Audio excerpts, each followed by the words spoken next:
Welcome to Cape Town, everyone, and welcome to the Zeiss Ikon IKOFLEX I to my collection of cameras. I found this one at a market. This one I paid a little bit more than I usually pay for with regard to my market finds. I paid the equivalent of around £30 for this one. It appears to be in working condition. The issues that we have here, however, are that the lenses are quite foggy. So if I open this up and I do this, you will not be able to really see my hand.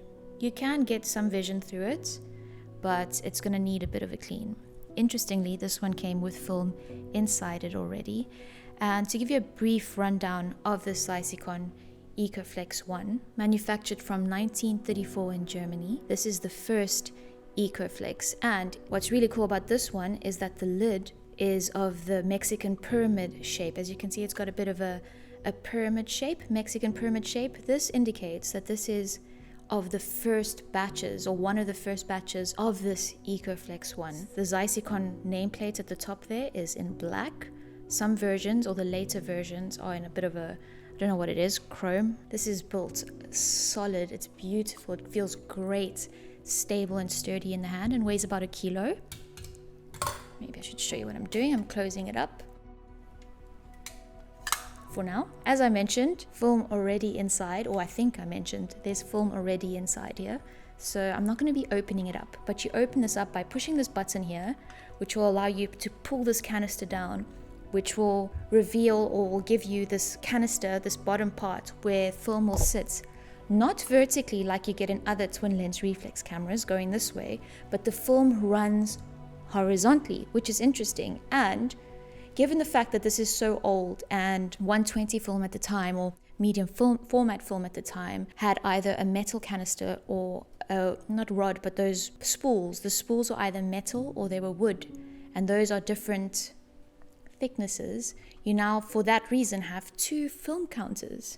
You've got one film counter, which on this side is for your wooden spools, which in modern day times would be for your plastic spool, and then another film counter, I'm going to turn it over, on this side, which has a little metal indicator over there as well, which says MET, which stands for metal. And if you've got metal spool, you'll use that film counter.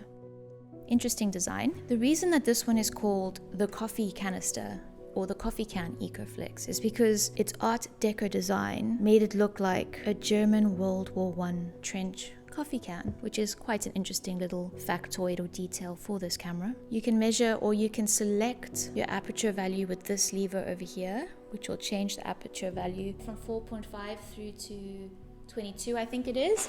And then to change your shutter speed, you can use this lever over here to change your shutter speed, which will take you to 1/25th, 1/50th, 1/100th bulb and time.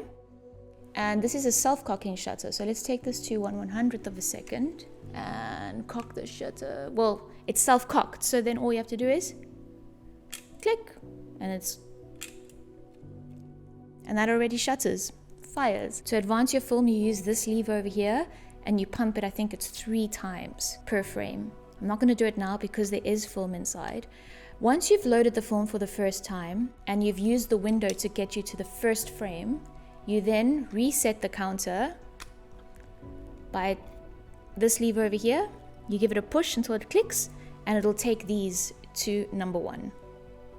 Both of these will be at number 1, and then you read the appropriate film counter depending on what type of film spool you have in there, either metal, wood, or plastic. And for us, it will be mostly plastic. And I think the most important, or one of the most beautiful things I forgot to show you, is this distance indicator, the distance dial here for your rack focusing. And this too is a lever focusing. So this over here, that's how you focus. And watch how the distance dial changes as you focus. There's a lot more to this camera that I will be exploring over time. I will be cleaning it, and I will be taking some photos with this leftover film that I have in here. Whether it's any good or not, I don't know, but once that is done, before I send it in to get developed, I will put in a new roll of film after this has been cleaned to give it a lovely photo walk, test run, to share some photos with you.